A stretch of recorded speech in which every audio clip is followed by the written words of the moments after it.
Hugs, everyone, and welcome to Pass the Mic. Today we have the pleasure of being in the presence of a man that just owns completely who he is. I love his space and energy. It's sensual, it's soft, it's tender, it's strong. And now, please, let me introduce you to Torito Keoni. Was that Aloha. close? Torito Keoni. Keoni! Very I was close. really close. Oh, Aloha, everyone. Aloha kakahiaka. Oh, kakahiaka. I don't know what I just said. Let me stop. I'm so happy to have you here. Really, I met you maybe 4 or 5 years ago. Mm-hmm. And just then, just an amazing presence and the smile that you cannot forget when he hits you with it. You are in, baby. You're in. So what is our song today, Torito? On a clear day. On a clear day. Excuse me. Had to get that clear. Okay. All right. Here we go. On a clear day, rise and look around you, and you'll see who you are. Oh, bright and sweet. shining like a star. That was so awesome. For those of you that know me, yes, I am sitting here in Geneva's coat, y'all. This is Geneva thing happening that Torito got for me because it's freezing here in Seattle to me. But this coat, my mama's up in the show. Everybody's having a good time. You brought back the ancestors. Yes. Now, one of the things that I have to say that when I arrived at Torito's home, he asked to give me a blessing. What a beautiful gift. Now, is that part of your native Hawaiian culture, or is that just you? Native American and many cultures have some African ancestry, Native American, Hawaiian. Okay. Also some Scandinavian and Look Irish at I there. found out about through Ancestry.com. And then we have some Mexican and some Aroma Gypsy from Spain. Wow. No wonder he's so beautiful. All the beautiful people of color. Just Thank all you. the beautiful people of color. And that's just what we know of. Because we all have stuff in our family that we don't know about. Absolutely. Absolutely. Now, he used this feather. What type of feather It was that? a duck wing that was gifted to me many years ago by a native elder when I lived in Boise, Idaho. Oh. And so I used that as a way of blessing. I do massage and body work, and so often if I have a client coming in and they just need some grounding and some support and some help, we'll start off the session with that. And it's just a reminder of all of the wings that we have that can take us far, take us wide, and remind us of the eagle and the hawk view. The mouse view is important, but sometimes we need to get a little bit more expansion. And so that energetically reminds us of the wings that we all have that enable us to see a bigger, beautiful picture. I love that. Isn't that, see what I'm saying? Isn't that you have a new project that I'm calling it new, that you're venturing into. Is it called the Mosaic? It's the Mosaic group. Mosaic Group at Amazing Grace Spiritual Center. Now, how did it get the name Mosaic? Mosaic, a lot of different colors, Ah. a lot of different shapes, a collection and a coming together of many different things to create what is stunningly beautiful. That's absolutely and a reflection of us all. So this group, you're attempting to reach out and bring people together to talk about the untalkables. Right. To sit in a room in a loving space and air your dirty laundry. Yes, especially in spiritual centers, because we want to, as they say, pray away the gray, Yes. right? And just automatically go up to a high and not talk about what is uncomfortable and what can, in some cases, be volatile, and really shine some light on some shadows. Absolutely, because it doesn't go away unless you really address Thank you. it. Exactly. I believe that, I don't think you have to dwell in it and live in it forever, but Right. once you acknowledge that it's there, then only then can you do the work Yes. to move beyond it. Yes. So that everyone's clear, you're bringing people of all different nationalities, religion, all different religions or spirituality, political base. I mean, you're bringing a cornucopia of people together. Yes, we are. To say, let's talk about the things that are uncomfortable. Yes, and we're starting with our spiritual center is where we are focusing most of that on. Okay. Because we talk a lot of people throw the word around diversity. Yeah. Okay, well, what does that actually mean? And we want diversity. Many people want that. But then when it comes to unpacking what is needing to be unpacked, shine the light on what is needing to be shined on, it can start getting uncomfortable, because it can mean often that the way people think, the way they speak, the way they show up needs to be a little bit more awareness put into that. Yeah. And that can be very uncomfortable for many, many people. So now, I'm just going to say it. Sometimes Say it. Because Geneva's all up in the house. Since Hi, we're Mama. talking. Yeah, Since we're talking. since we're talking.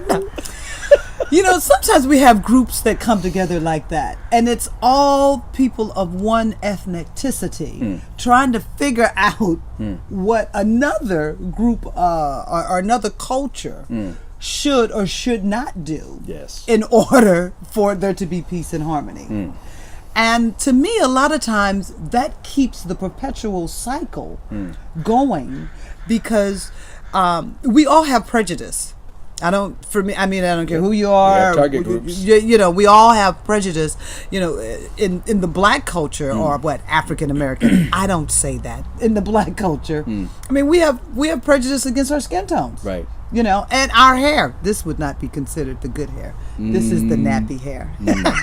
But in my nappy hair. Beautiful hair. Beautiful hair. Cheaper to maintain too, right? Hey. Give it to me, brother.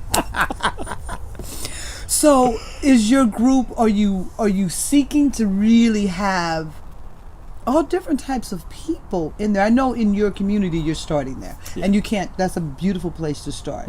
But are you guys welcoming in other groups? Are you speaking to other churches to join you maybe in this quest? We're not at this point yet. Okay. What we will be. That is the plan that we want to do. What we've been doing is meeting as a small group to really get to know each other. Okay. To make sure that we are clear on where each of us is coming from. Okay. So that we can truly be allies for each other. And we were doing that, and then we have had one video showing and discussion, and that's what we're going to be doing for the year. Our ministers, Colette and Eric, have themed the talks for the rest of the year to fall perfectly in line with that. Okay. And so when you were there last Sunday, I gave the 5-minute message on why I was at this point ready and willing to do this, when before I was not. And can you give us just a little bit of what, because I thought it was really beautiful, what you were saying, to own up. I had my own insight that I was carrying prejudice within me, and prejudice that I was going to be prejudiced against. I had the stories already packed up, ready to roll. So if I saw you out somewhere and you grabbed your purse and looked at me, automatically I went to, because I'm black, you think I'm going to steal something from you. And in some cases that might be true, but not in all cases. Not in right? all cases. Yeah. I realized that I was carrying these stories that made me actually feel comfortable with the uncomfortableness of prejudice. Yes. So, that being said, that I don't know what that would look like to get a group of people together to really be truthful about what you think about other people. And we're still doing that. Okay. Yeah, because what we're realizing too is that oftentimes people are slow to gather because they don't know what to expect. They don't know how the conversation is going to go. People do not want to be called out. Of course not. It's scary. And it's scary. Yeah. And sometimes it is important to call people out in as loving a way as possible. Right. And we talked about how it's important to create a brave space, because we talk about a safe space, and sometimes that you cannot guarantee. Yeah. But what we can guarantee a little bit easier is a brave space if people are willing to come and be honest and open and vulnerable in that space. And that's where I was getting back to this with you when I heard you speak your 5-minute Message. Yes. On Mm. Sunday. You talked about your actual walk. Yes. That opened your eyes. Can you give us a little bit about that? Because I thought that was so beautiful. Yes. Okay. So I'm a youngest of 6, and between the 6 of us, there were 3 different fathers. So we all look different. My mother and I looked a lot similar, as we look more like folks of color. Okay. My other siblings don't necessarily.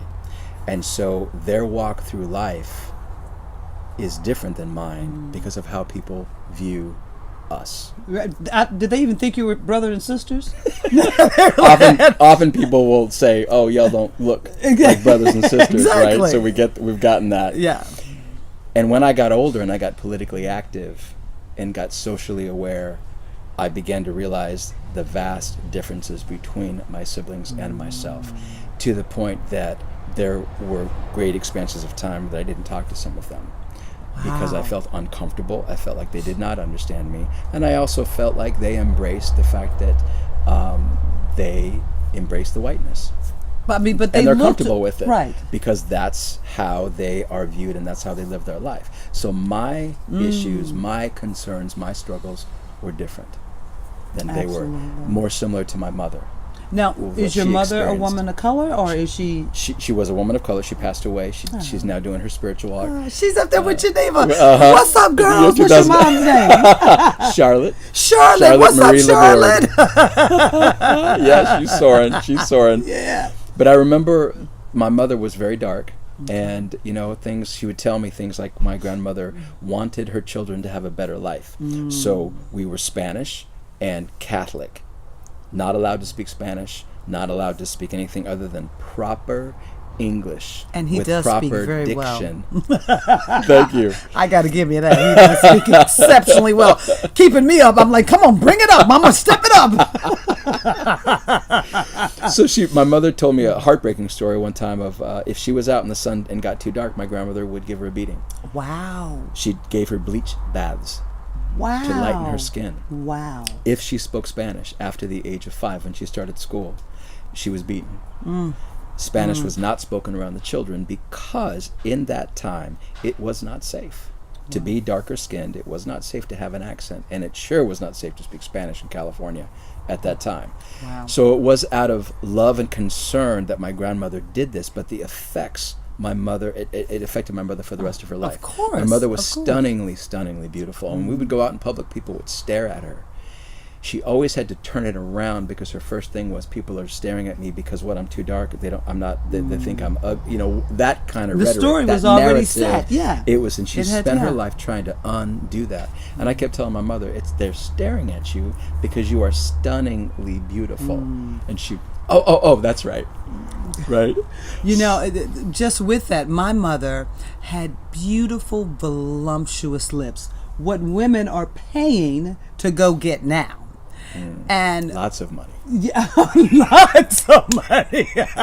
Tanning beds, spray tans. And as a kid, I of course you always think your mother's beautiful, but her lips were she had sexy lips. And it was Geneva with the big lips, and it would hurt her feelings. Yeah. And so she, for so long, I understand your mother's plight, trying to be something that a family, because in our family, my mother, she was the darkest. My uncle was actually the darkest, but he passed by the time. Uncle Bubba, I don't even know you, but I know you. So there she was. She was also dark skinned. These beautiful full lips and high cheekbones. Thank you, Mama. And it was, it was her plight to not show her lips, the beauty of them, for the longest of time. And I would fight. I would. Yeah. Yes. I would get in. I didn't care who it was. Not about my mama. That's my mama lips, just because you ain't got no lips. Trying to get the lipstick up real high to make up. We can see. Exactly. We can see that your lips don't go that That's high. where you can't line which came from. All right, we digress. So that brought to my attention the differences of my brothers and sisters and our experiences. Also being in the Native community, we call it Two-Spirit. So Two-Spirit is gay, bi, trans. So that was also a different experience. Okay. Prejudice through that as well. Yeah. So then I moved to Minnesota for 3 years. My daughter's mother is from Pipestone, Minnesota. So we went there. We went so there. cold. Cold. My first two questions was, how cold are the winters and how many folks of color are there? It's freezing and 1. 5. So we moved there. Yeah. And I went and I got a job at a nonprofit there.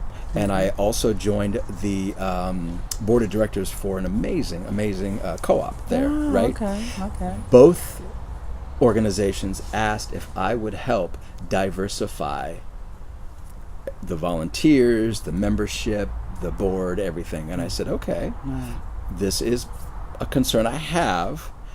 And I said, let's fast forward that when we all figure out together, collectively, what we're going to do, oftentimes people are uncomfortable. They don't want to do it. Then what happens is the person that's advocating for the change becomes a person that everyone's uncomfortable to be around. You're the problem. Yeah, I'm the problem. I mean, you become the problem then. Right. You. So fast forward, I was the problem. Right. The co-executive director, the lobbyist. There were 3 people that were on the executive board who, I hate to say it, but they at that time they were just nasty. They were not. They were your gifts. They were not kind. They were my teachers. Yeah, they were master teachers at that time. Now on the board of directors of the co-op, there was one particular man that he and I we just kind of went at it, and he literally said, "I'm going to get you off the board," and I said, "Well, do your best." Then what happened was it was just a little much for me to try to handle both, and I ended up resigning from both. Yeah. But I had figured that I had planted enough seeds that a lot of good work came from that, and it did. I'm sure. It did, but it taught me a lot. What happened was that then when I moved back to Seattle, I carried with me and I allowed myself to be very nervous if I surmised that I was in a group of too many folks that were not folks of color. My narrative was that I wouldn't be safe. Somebody would say something, and then someone would say something else, and then I would have to decide whether I wanted to say something, ignore it, or leave, or stay. Right. And I would get nervous, and most of the time I would just leave before any of that happened. And I brought that trauma with me. Yes. And I felt uncomfortable because how can one be a stand for aloha and world peace when all I'm doing is looking at the lightness of someone's skin and surmising with my narrative that they're not safe and they're going to be rude to me? It doesn't work. So I kept praying and praying and praying for support and healing in that. Spirit, it's a longer story, but Spirit found it to give me an opportunity to go to Germany, which was probably the country of all countries I probably had no desire to go to. I was nervous. I was a little nervous. You want no blood sausage? So I said, okay. And what I did was I was doing body work and energy work on a group of people that were doing recovery work. Oh, beautiful. Beautiful. It was. I got off the plane. I was nervous. When I first got to the group, I wasn't saying anything because it was a 12-step group. So we would have a circle with each other for 3 hours in the morning and then in the afternoon. And at first I was like, I'm not saying nothing. Waiting. I'm waiting for somebody to say something nasty. I'm out of here. I'm out of here. It never happened. Beautiful. Everybody was loving. Beautiful. They were sweet. And even somebody talked about white privilege. And I went, I'm sorry, did you translate that correctly? Right? White privilege? What? People invited me into their home. They were loving. They were sweet. They were amazing. By the time I came back to Seattle, my heart had been transformed. Your heart had really opened up. Opened. Isn't that a beautiful thing? It is a beautiful, amazing, loving thing. It is. And sometimes the journey to get there is very uncomfortable. Yes, very but uncomfortable. It's so worth it because I call them gifts. You know, everything that is calling us higher, because you were ready. You didn't know you were ready, right. But you were ready. And I was ready to say no to the opportunity that the universe was giving me to heal because I was so scared about that. Right. I thought, how can I possibly go plop down in the middle of Germany You want me to do that? But I got the fact that, yes, you've been asking for this. Here you go. Yes. Now you are at choice. And so I'm so glad I made the choice to say yes. I am too, because you are just a beautiful spirit. Thank you. And to I have, appreciate that. I mean, to have that type of feeling within you at any time, it doesn't feel good. And right. he's just too sweet for that. Just way too sweet for that. Back at you. Yeah. Back at you. That's so awesome. So you find yourself at this place now, where you're feeling. I feel like you're really in alignment with who you are right now. Yes. Thank you for that. I do. It is true. I feel better than I ever have in my life. And one of the things that I'd said to Colette and Eric was that this is something I see we need to do because I'm having some issues with some stuff here. Okay. And I want to make it clear that I am not not volunteering at this time because I'm not ready, but I'm planting the seed. Okay.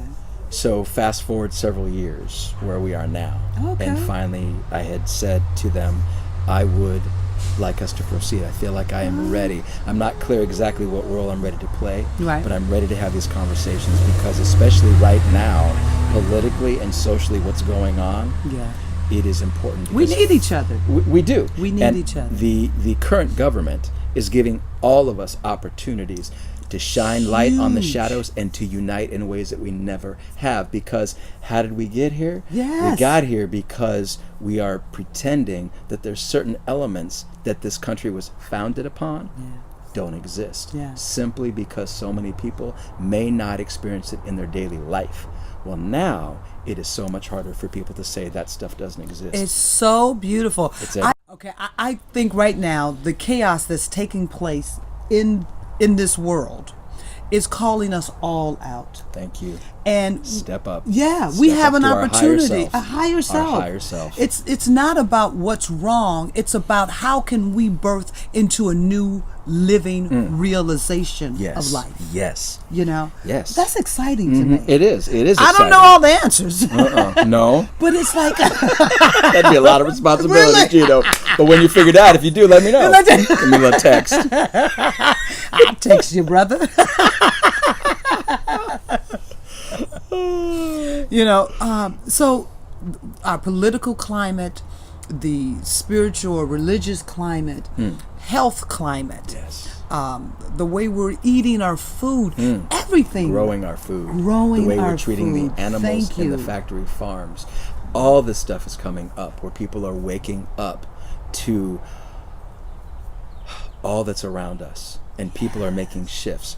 I have a friend of mine who is a psychic, and she told me that what she was noticing, that she was getting phone calls from people in different parts of the world, people who were uncomfortable because they were having dreams, they were hearing things, they were seeing things, they were getting messages, and they wanted to know, am I crazy? Because they lived in a community or a place where it wasn't necessarily safe to talk about that. Right. She said she is seeing that worldwide more.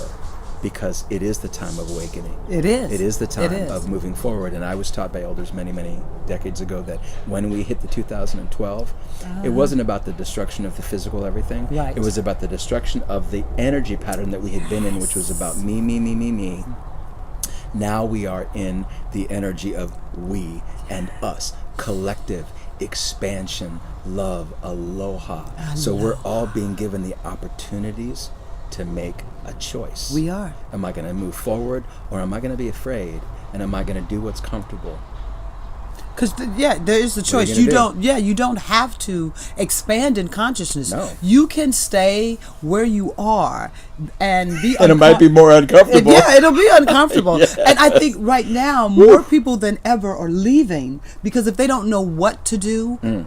Like, I'm out. Yes. I'm out. Yes. I'm out. Yes. And so you go on the other side and help us. So thank you. They go on the other side to still do the work. They do the work. There is no choice that's wrong. Yeah. There is no choice that's wrong. And I feel that whomever you are, wherever you are in your journey, you're right where you're supposed to be because you are birthing you into a higher realm. Yes. You know? That is beautiful. And yes. Brother, come on now. Come on. So, as we're winding up, I love, now you say aloha a lot, which is, what does that mean? Aloha means a lot of things. Okay. So, one of the easiest ways that I talk to people about it is, folks have heard about Namaste. Namaste. Okay, yeah. so it's similar to Namaste, but much, much more. So it's I see you, I'm greeting you, I love you, I'm with you. Aloha, H-A, sacred breath. I am sharing my sacred breath, my sacred energy, my sacred self with you. And it's about staying on the higher watch. beautiful. It is about being aware of all that's around, and it's about loving all of you, all of us, all the parts, all the shadows, all the light, loving each other, seeing that beauty in others. I think that's beautiful. That is so beautiful. Well, we have to close out with our song, but if there's something that you would like to share with people, because he's an amazing masseuse, and I'm going to have your information, the links below, so that you will be able to reach out and connect with him, those in the Seattle area, or if you're coming into Seattle, you want to get hooked up. Just a beautiful essence and powerful energy. So you'll have all those links below to find out how you can get hooked in, how you can get yourself taken care of. Beautiful. Is there anything you would like to say? I just want to say that I'm honored. I'm honored for you to invite me to be a part of this, because this is beautiful. I've actually never experienced being interviewed like this.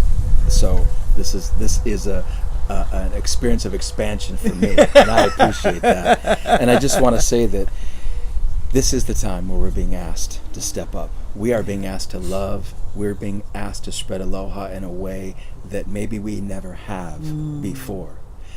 But that love, and you can, I can tell when I walk down the street and I say aloha to people, when I look and I smile at them, people are tickled because they want connection. They do. They want that We love, do. but people don't necessarily know how to do it. So we can be a beacon of light. We can be a teacher. We can be the student. It's so important just to love, love, love. It doesn't get any sweeter than that. So shall we do our closing song? Sure. On a clear day, rise and look around you, and you'll see who you are. On a clear day, how it will astound you. Beautiful. I want to thank you for joining us on Pass the Mic. And remember, we are one. We hold a vision. Yes. We are creating our here and now. Just you and me. Just you and me. I'll see you next week on Pass the Mic. Aloha.